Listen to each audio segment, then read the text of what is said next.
ನನ್ನೆಲ್ಲ ಸ್ನೇಹಿತರಿಗೆ ತರಗತಿಯ ಸ್ವಾಗತ.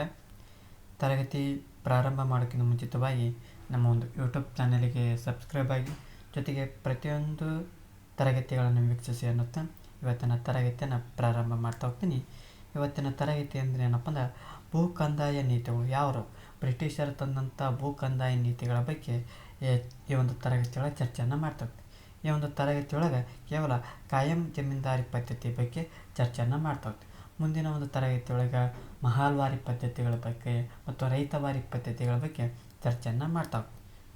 ಹಾಗಾದರೆ ಈ ಒಂದು ಕಾಯಂ ಜಮೀನ್ದಾರಿ ಪದ್ಧತಿಯ ಬಗ್ಗೆ ನೋಡೋಕ್ಕಿಂತ ಮುಂಚಿತವಾಗಿ ಈ ಭೂ ಕಂದಾಯದ ನೀತಿಗಳು ಯಾವ ರೀತಿ ಬರ್ತಾ ಹೋದವು ಅನ್ನೋದ್ರ ಬಗ್ಗೆ ಚರ್ಚೆಯನ್ನು ಮಾಡ್ತಾವೆ. ಈ ಬ್ರಿಟಿಷರು ಏನು ಮಾಡ್ತಾ ಹೋಗ್ತಾರೆ, ಆ ಬಂಗಾಳ ಪ್ರಾಂತ್ಯವನ್ನು ಏನು ಮಾಡ್ತಾ ಹೋಗ್ತಾರೆ, ಕೇಂದ್ರವಾಗಿ ಕೊಡ್ತಾ ಹೋಗ್ತಾರೆ. ಯಾಕಪ್ಪ ಅಂದ್ರೆ ಆ ಬಕ್ಸಾರ್ ಕದನದೊಳಗೆ ಏನಾಗ್ತೈತಿ, ಎರಡನೇ ಶಾ ಆಲಂ ಸೋಲ್ತಾ ಹೋಗ್ತಾನೆ. ಜೊತೆಗೆ ಅಲ್ಲಿ ಒಂದು ಬಂಗಾಳ ಪ್ರಾಂತ್ಯವನ್ನು ವಶಪಡಿಸ್ಕೊಳ್ತಾ ಹೋಗ್ತಾರೆ. ದ್ವಿಸರ್ಕಾರ ಪದ್ಧತಿಯನ್ನು ಜಾರಿಗೆ ತರ್ತಾ ಹೋಗ್ತಾರೆ. ಹಾಗಾಗಿ ಈ ಬಂಗಾಳ ಪ್ರಾಂತ್ಯವನ್ನು ಕೇಂದ್ರವಾಗಿಟ್ಕೊಂಡು ಈಸ್ಟ್ ಇಂಡಿಯಾ ಕಂಪನಿ ಏನು ಮಾಡ್ತಾ ಹೋಗ್ತೈತಪ್ಪ ಅಂದ್ರೆ ಈ ಬ್ರಿಟಿಷ್ ಸರ್ಕಾರಕ್ಕೆ ವಾರ್ಷಿಕವಾಗಿ 4 ಲಕ್ಷ ಪೌಂಡ್ಗಳನ್ನು ಪಾವತಿಸಬೇಕಾಯಿತು. ಯಾಕೇಳು, ಇವರು ಒಂದು ರೀತಿಯ ಲೈಸೆನ್ಸ್ ತಗೊಂಡು ಬರ್ತಾಯಿದ್ರು. ಯಾರು ಈಸ್ಟ್ ಇಂಡಿಯಾ ಕಂಪನಿ ಆ ಒಂದು ಇಂಗ್ಲೆಂಡ್ ಸರ್ಕಾರದಿಂದ 20 ವರ್ಷಗಳ ಕಾಲದವರೆಗೆ ಏನು ಮಾಡ್ತಾಯಿದ್ರು, ಲೈಸೆನ್ಸ್ ಪರವಾನಿಗೆ ಪಡ್ಕೊಂಡು ಬರ್ತಾಯಿದ್ರು. ಆ ಒಂದು ವಾರ್ಷಿಕವಾಗಿ ಎಷ್ಟು ಹಣವನ್ನು ಪಾವತಿಸ್ಬೇಕಪ್ಪ ಅಂದ್ರೆ 4 ಲಕ್ಷ ಪೌಂಡ್ಗಳಷ್ಟು ಏನು ಮಾಡ್ತಾಯಿರ್ಬೇಕು, ಹಣವನ್ನು ಈ ಒಂದು ಇಂಗ್ಲೆಂಡ್ ಸರ್ಕಾರಕ್ಕೆ ಕೊಡಬೇಕಾಯಿತು.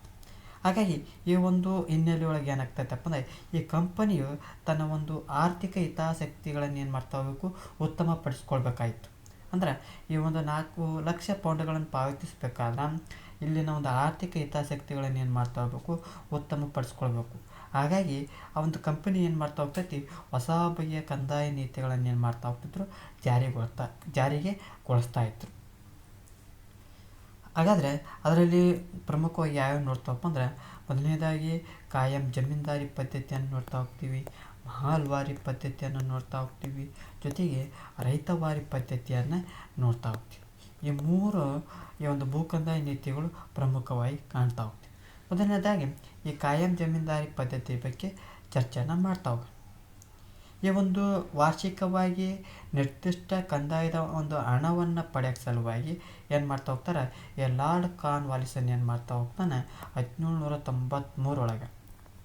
ಯಾರು ಲಾರ್ಡ್ ಕಾರ್ನ್ ವಾಲಿಸನ್ ಏನು ಮಾಡ್ತಾ ಹೋಗ್ತಾನೆ 1793 ಒಳಗೆ ಏನು ಮಾಡ್ತಾ ಹೋಗ್ತಾನೆ, ಈ ಒಂದು ಬಂಗಾಳ ಮತ್ತು ಬಿಹಾರದೊಳಗೆ ಏನು ಮಾಡ್ತಾ ಹೋಗ್ತಾನೆ, ಈ ಒಂದು ಹೊಸ ಕಂದಾಯ ಪದ್ಧತಿಯನ್ನು ಜಾರಿಗೊಳಿಸ್ತಾ ಹೋಗ್ತಾನೆ. ಯಾರು ಈ ವಾರ್ಷಿಕ ನಿರ್ದಿಷ್ಟ ಕಂದಾಯದ ಒಂದು ಹಣವನ್ನು ಪಡೆಯುವ ಸಲುವಾಗಿ ಲಾರ್ಡ್ ಕಾರ್ನ್ ವಾಲಿಸನ್ ಏನು ಮಾಡ್ತಾ ಹೋಗ್ತಾನೆ 1793 ಒಳಗೆ ಬಂಗಾಳ ಮತ್ತು ಬಿಹಾರದೊಳಗೆ ಈ ಕಾಯಂ ಜಮೀನ್ದಾರಿ ಪದ್ಧತಿಯನ್ನು ಜಾರಿಗೆ ತರ್ತಾ ಹೋಗ್ತಾನೆ.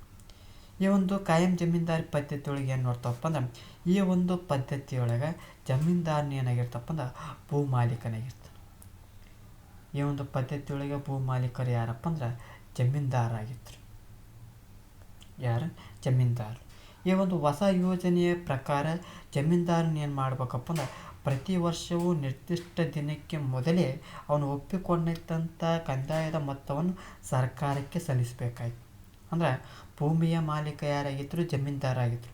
ಆ ಜಮೀನ್ದಾರ್ ಏನು ಮಾಡ್ತಾ ಹೋಗಿದ್ದಪ್ಪ ಅಂದರೆ ಈ ಒಂದು ಯೋಜನೆ ಯಾವುದು ಕಾಯಂ ಜಮೀನ್ದಾರಿ ಪದ್ಧತಿ ಏನಿತ್ತಪ್ಪ ಅಂದ್ರೆ ಏನದು ಈ ಒಂದು ಪ್ರತಿ ವರ್ಷವೂ ಆ ಒಂದು ನಿರ್ದಿಷ್ಟ ಒಂದು ದಿನಾಂಕ ಫಿಕ್ಸ್ ಮಾಡಿರ್ತ.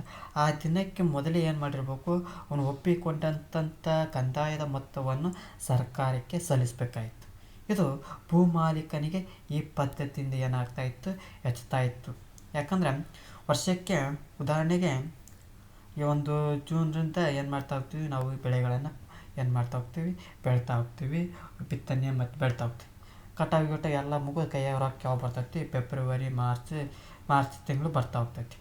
ಈ ಒಂದು ತಿಂಗಳೊಳಗೆ ಏನಾಗ್ತೈತೆ, ಅವ್ರು ಏನು ಒಂದು ವರ್ಷದಲ್ಲಿ ಏನು ಬೆಳೀತಾ ಇದ್ರಲ್ಲೋ ಆ ಒಂದು ಒಟ್ಟಾರೆ ಯಾರು ಕೊಡ್ತಾ ಇದ್ರಪ್ಪ ಅಂದ್ರೆ ಜಮೀನ್ದಾರಿಗೆ ಕೊಡ್ತಾಯಿದ್ರು.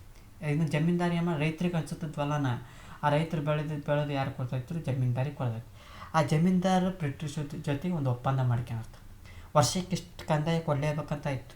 ಹೆಚ್ಚುವರಿ ಉಳಿದದ್ದು ಏನು ಮಾಡ್ತಾ ಇತ್ತ, ತನ್ನ ಜೊತೆಗೆ ಇಟ್ಕೊಂತಿತ್ತು. ಯಾರು ಜಮೀನ್ದಾರ ತಮ್ಮ ಹತ್ರ ಇಟ್ಕೊಳ್ತಿದ್ರು. ಹಾಗಾಗಿ ಇವ್ರು ಏನು ಮಾಡ್ತಾ ಹೋದ್ರು, ಹೆಚ್ಚಿನವಾದಂಥ ಲಾಭವನ್ನು ಪಡಿತಾ ಹೋದ್ರು. ಯಾಕಪ್ಪ ಅಂದ್ರೆ ಸರ್ಕಾರಕ್ಕೆ ಸಲ್ಲಿಸಬೇಕಾದ ಹಣದ ಮೊತ್ತಕ್ಕಿಂತ ಹೆಚ್ಚು ಹೆಚ್ಚು ವಸೂಲಿ ಮಾಡ್ತಾ ಹೋಗ್ತಾರೆ. ಅಂದ್ರೆ ಅವ್ರು ಏನು ಎಷ್ಟಪ್ಪ, ಉದಾಹರಣೆಗೆ ಒಬ್ಬರು ತ್ಯಾಕ 1000 ರೂಪಾಯಿ ಕೊಡ್ಬೇಕು ಅನ್ನೋದೈತಿ, 1000 ರೂಪಾಯಿ ಕೊಡ್ತಾವಂತ ಉದಾಹರಣೆ ಇದೆ. 1000 ರೂಪಾಯಿ ಇಸ್ಕೊಂಡು ಕೊಡ್ಬೇಕು ಅನ್ನೋದೈತಿ. ಅವರು ಜಮೀನ್ದಾರರು ಏನು ಮಾಡ್ತಾಯಿದ್ರು, 1100 ರೂಪಾಯಿ ಇಸ್ಕೊತಾ ಇದ್ರು. ಈ 1100 ರೂಪಾಯಿ ಇಸ್ಕೊಂಡು 1000 ರೂಪಾಯಿಯನ್ನು ಕಂಪ್ನಿಗೆ ಕೊಡ್ತಾಯಿದ್ರು, 100 ರೂಪಾಯಿಯನ್ನು ತಮ್ಮ ಹತ್ರ ಇಟ್ಕೊಳ್ತಾಯಿದ್ರು. ಈ ರೀತಿಯಾದಂಥ ಈ ಜಮೀನ್ದಾರು ಏನು ಮಾಡ್ತಾಯಿದ್ರು, ಹೆಚ್ಚಿನವಾದಂಥ ಲಾಭವನ್ನು ಪಡ್ತಾಯಿದ್ರು. ಆದ್ರೆ ಅವರಿಗೂ ಒಂದು ಇದು ಬರ್ತೈತಿ, ಯಾವಾಗ ಬರಗಾಲ ಮತ್ತು ಅಥವಾ ವಿಪರೀತ ಮಳೆ, ಅತಿವೃಷ್ಟಿ, ಅನಾವೃಷ್ಟಿ ಮತ್ತು ಅತಿವೃಷ್ಟಿಯ ಕಾರಣದಿಂದ ಕಂದಾಯವನ್ನು ವಸೂಲಿ ಮಾಡಲಾಗದ ಸಾಧ್ಯವಾಗದೆ ಆ ಸರ್ಕಾರಕ್ಕೆ ಏನು ಸಲ್ಲಿಸ್ಬೇಕಂತ ಹಣದ ಮೊತ್ತ ಒಂದು ವೇಳೆ ನೀಡಲಿಲ್ಲಪ್ಪ ಅಂದ್ರೆ ಆ ಬ್ರಿಟಿಷ್ ಸರ್ಕಾರ ಏನು ಮಾಡ್ತೈತಪ್ಪ ಅಂದ್ರೆ ಭೂಮಿಯ ಒಡೆತನವನ್ನು ಅವನಿಂದ ಕಸ್ಕೊಳ್ತಾ ಇದ್ರು. ಅಂದರೆ ಹೆಂಗಪ್ಪ ಅಂದ್ರೆ ಈ ಒಂದು ವರ್ಷ ಬೆಳೆ ಚೆನ್ನಾಗಿ ಬಂತಪ್ಪ ಅಂದ್ರೆ ಓಕೆ. ಯಾವಾಗ ಈ ಬರಗಾಲ ಅಥವಾ ಈ ಅನಾವೃಷ್ಟಿ ವಿಪರೀತ ಮಳೆ ಬಂದು ಆ ಬೆಳೆ ಕೈ ಕೊಡ್ತಪ್ಪ, ಅವಾಗ ಏನಾಗಿತ್ತು, ಜಮೀನ್ದಾರ ಒಪ್ಕೊಂಡಿರ್ತಾನಲ್ಲಿ ವರ್ಷಕ್ಕೆ ಇಷ್ಟು ಕಂದಾಯ. ಯಾಕಂದ್ರೆ ಈ ವರ್ಷ ಅತಿವೃಷ್ಟಿ ಅನಾವೃಷ್ಟಿ ಆಗಿರೋದ್ರಿಂದ ಏನಾಕೈತಿ, ವಸೂಲಿ ಮಾಡಲಾಗದಂಥ ಒಂದು ಸರ್ಕಾರಕ್ಕೆ ಏನು ಕಂದಾಯವನ್ನು ನಿಗದಿತ ಪ್ರಮಾಣದಲ್ಲಿ ಕೊಡಲಿಲ್ಲ ಅಂದ್ರೆ ಅಂಥ ಒಂದು ಜಮೀನ್ದಾರ ಭೂಮಿಯನ್ನು ಈ ಬ್ರಿಟಿಷರು ಏನು ಮಾಡ್ತಾಯಿದ್ರು, ಕಸ್ಕೊಳ್ತಾಯಿದ್ರು. ಈ ಒಂದು ಪದ್ಧತಿಯಿಂದ ಬ್ರಿಟಿಷರಿಗೆ ಮತ್ತು ಜಮೀನ್ದಾರಿಗೆ ಲಾಭವಾಯಿತು ವಿನ ರೈತರಿಗಾಗಲಿಲ್ಲ. ಪಾಪ ರೈತರು ದುಡಿಯೋದು ಕೂಡ ಮಾಡ್ತಾಯಿದ್ರು. ಇವರು ಒಂದು ರೀತಿ ದಲ್ಲಾಳಿ ಥರ ಕೆಲಸ ಮಾಡ್ತಾಯಿದ್ರು. ದಲ್ಲಾಳಿಗಳು ಏನು, ಯಾರ್ದೋ ದುಡ್ಡು ಎಲ್ಲ ಮುಂಜಾನೆ ಯಾಕಂದ್ರೆ ಅವ್ರು ತ್ಯಾಕಿಸ್ಕೊಂತಾರೆ, ಲಾಭದ ಮೇಲೆ ಮಾಡ್ತಾ ಹೋಗ್ತಾರೆ. ಅಲ್ಲಿ ದುಡಿಯುವಂಥ ವ್ಯಕ್ತಿಗಳು ಯಾವುದೇ ಕಾರಣಕ್ಕೂ ಉಪಯೋಗ ಆಗಿರೋಂಗಿಲ್ಲ. ಆ ರೀತಿಯಾಗಿ ಈ ಬ್ರಿಟಿಷರಿಗೆ ಈ ಜಮೀನ್ದಾರಿಗೆ ಯಾವ ಪದ್ಧತಿಯಿಂದ, ಕಾಯಂ ಜಮೀನ್ದಾರಿ ಪದ್ಧತಿಯಿಂದ ಲಾಭವಾಯಿತು ವಿನ ರೈತರಿಗಂತೂ ಒಟ್ಟ ಲಾಭ ಆಗಂಗಿಲ್ಲ. ಆವಾಗ ಈ ಬ್ರಿಟಿಷರು ತಮಗೆ ನೆರವಾಗುವಂಥ ಹೊಸ ಸಾಮಾಜಿಕ ವರ್ಗವಾದಂಥ ಜಮೀನ್ದಾರನ್ನು ಸೃಷ್ಟಿ ಮಾಡ್ತಾ ಹೋಗ್ತಾರೆ. ಅಂದ್ರೆ ತಮಗೆ ಸಹಾಯಕವಾಗುವಂಥ ಒಂದು ಸಮಾಜದೊಳಗೆ ಒಂದು ವಿಶೇಷವಾದಂಥ ವರ್ಗವನ್ನು ಸೃಷ್ಟಿ ಮಾಡ್ತಾ ಹೋಗ್ತಾರೆ. ಯಾರು, ಜಮೀನ್ದಾರನ್ನು. ಈ ರೈತ ಕೂಲಿ ಕಾರ್ಮಿಕರು ಈ ಜಮೀನ್ದಾರ ಭೂಮಿಯಲ್ಲಿ ಕೆಲಸ ಮಾಡಲು ನಿರಂತರ ಅವಕಾಶಗಳು ಸಿಗದೆ ಭೌಮಿಕ ಶೋಷಣೆಗೆ ಒಳಗಾಗ್ತಾ ಹೋಗ್ತಾರೆ. ಯಾಕಪ್ಪ ಅಂದ್ರೆ ಈ ಜಮೀನ್ದಾರ ಏನು ಮಾಡ್ತಾ ಹೋಗ್ತಾನೆ, ಆ ಒಂದು ಬ್ರಿಟಿಷರ ಹತ್ರ ಭೂಮಿಯನ್ನು ಇಸ್ಕೊಳ್ತಾ ಹೋಗ್ತಾನೆ. ಆ ಒಂದು ಭೂಮಿಯನ್ನು ಇಸ್ಕೊಂಡ ನಂತರ ಏನು ಮಾಡಬೇಕು, ಅಲ್ಲಿ ಬಿತ್ತನೆ ಮಾಡಬೇಕಂದ್ರೆ ರೈತರು ಬೇಕು, ಕೂಲಿ ಕಾರ್ಮಿಕರು ಬೇಕು. ಈ ಒಂದು ಜಮೀನ್ದಾರ ಭೂಮಿ ಕೆಲಸ ಮಾಡೋಕ್ಕೆ ನಿರಂತರ ಅವಕಾಶಗಳು ಸಿಗದ ಕಾರಣಕ್ಕೆ ಭೂಮಿಕೆಗೆ ಶೋಷಣೆಗೆ ಒಳಗಾಗ್ತಾರೆ. ಯಾರು, ಜಮೀನ್ದಾರರು. ಈ ಒಂದು ಅತಂತ್ರ ಸ್ಥಿತಿಯಲ್ಲಿ ಅವರ ಬದುಕನ್ನು ಕಳ್ಕೊಳ್ತಾ ಹೋಗ್ತಾರೆ.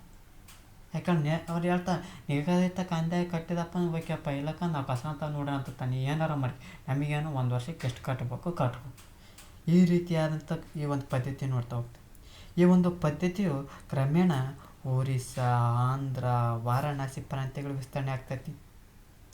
ಮೊದಲಿಗೆ ಬಂಗಾಳ ಮತ್ತು ಬಿಹಾರ ರಾಜ್ಯಕ್ಕೆ ಯಾರು ಈ ಒಂದು ಯೋಜನೆಯನ್ನು ಪರಿಚಯ ಮಾಡ್ತಾ ಹೋಗ್ತಾರೆ, ಯಾರು, ಕಾರ್ನ್ವಾಲಿಸ್. ತದನಂತರದಲ್ಲಿ ಒರಿಸ್ಸಾ, ಆಂಧ್ರ, ವಾರಣಾಸಿಗೆ ಪ್ರಾಂತ್ಯಗಳಿಗೆ ಏನಾಗ್ತೈತಿ, ವಿಸ್ತರಣೆಯನ್ನು ಮಾಡ್ತಾ ಹೋಗ್ತಾರೆ. ಆದರೆ ಇಲ್ಲೊಬ್ಬ ಪುಣ್ಯಾತ್ಮ ಬರ್ತಾನೆ, ಯಾರು, ಚಾರ್ಲ್ಸ್ ಮೆಟಾಕಪ್ ಹೇಳ್ತಾನೆ.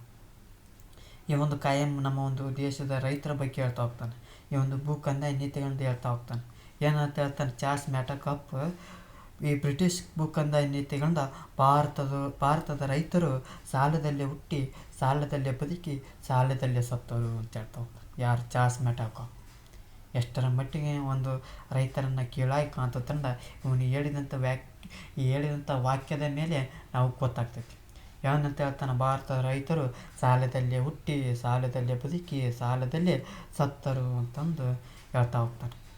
ಅಲ್ಲಿ ಕೂಡ ಹೇಳ್ತಾರೆ, ಯಾರು, ಕಾರ್ನ್ವಾಲಿಸ್ ನಾಗರಿಕ ಸೇವೆಗಳ ಬಗ್ಗೆ ಪ್ರತಿಯೊಬ್ಬ ಭಾರತೀಯ ಮೂಲ ನಿವಾಸಿಯು ಭ್ರಷ್ಟ ಅಂತ ಹೇಳ್ತಾನೆ.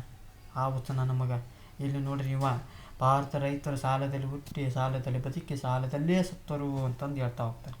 ಅಷ್ಟರ ಮಟ್ಟಿಗೆ ರೈತರನ್ನು ಕೀಳಾಗಿ ಕಾಣ್ತಾ ಇದ್ರು, ಜೊತೆಗೆ ಭಾರತೀಯರನ್ನು ಕೀಳಾಗಿ ಕಾಣ್ತಾ ಇದ್ರು. ಈ ಒಂದು ಪದ್ಧತಿಯು ಇನ್ನೂ ಒಂದು ವಿಶ್ಲೇಷಣವಾಗಿ ಹೇಳೋದಾದಪ್ಪ ಅಂದ್ರೆ, ಈ ಒಂದು ಪದ್ಧತಿಯನ್ನು ಯಾರು ಜಾರಿಗೆ ತರ್ತಾ ಹೋಗ್ತಾರೆ, 1793 ಏನು ಮಾಡ್ತಾ ಹೋಗ್ತಾರೆ, ಈ ಒಂದು ಲಾರ್ಡ್ ಕಾರ್ನ್ವಾಲಿಸನ್ ಏನು ಮಾಡ್ತಾ ಹೋಗ್ತಾನೆ, ಜಾರಿಗೆ ತರ್ತಾ ಹೋಗ್ತಾನೆ. ಅಲ್ಲಿ ಬಂಗಾಳ ಮತ್ತು ಬಿಹಾರದೊಳಗೆ ಈ ಒಂದು ಕಂದಾಯವು ಏನಾಗಿತ್ತಪ್ಪ ಅಂದ್ರೆ ಕಾಯಮಾಗಿ ನಿರ್ಧಾರ ಮಾಡಿದ್ರು. ಒಂದು ವರ್ಷಕ್ಕೆ ಇಷ್ಟು ಕೊಡ್ಬೇಕು ಅನ್ನೋದು ನಿರ್ಧಾರ ಆಗಿತ್ತು. ಈ ಒಂದು ಭೂಮಿಯ ಮಾಲೀಕರು ಯಾರು ಆಗ್ತಾರಪ್ಪ ಅಂದ್ರೆ ಈ ಜಮೀನ್ದಾರರು ಆಗ್ತಾ ಹೋಗ್ತಾರೆ.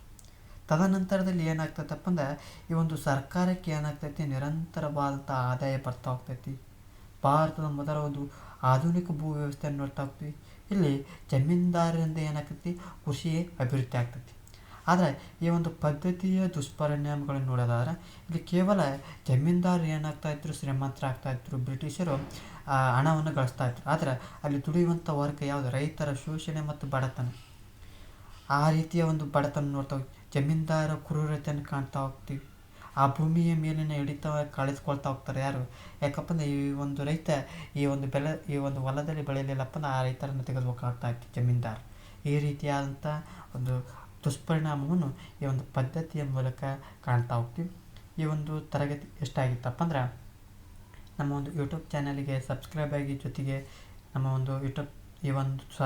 ಒಂದು ಈ ಒಂದು ತರಗತಿ ಎಷ್ಟಾಗಿತ್ತಪ್ಪ ಅಂದ್ರೆ ಲೈಕ್ ಮಾಡಿ, ಇಲ್ಲದಿದ್ದರೆ ಡಿಸ್ಲೈಕ್ ಮಾಡಿ. ಏನಾದರೂ ದೋಷಗಳು ಮತ್ತು ನಿಮ್ಮ ಒಂದು ಅಭಿಪ್ರಾಯಗಳನ್ನು ಕಮೆಂಟ್ ಬಾಕ್ಸ್ನ ಮೂಲಕ ತಿಳಿಸಿ ಅನ್ನುತ್ತೆ ಈ ಒಂದು ತರಗತಿಯನ್ನು ಮುಗಿಸ್ತಾ ಇದ್ದೀನಿ. ಎಲ್ಲರಿಗೂ ಧನ್ಯವಾದಗಳು.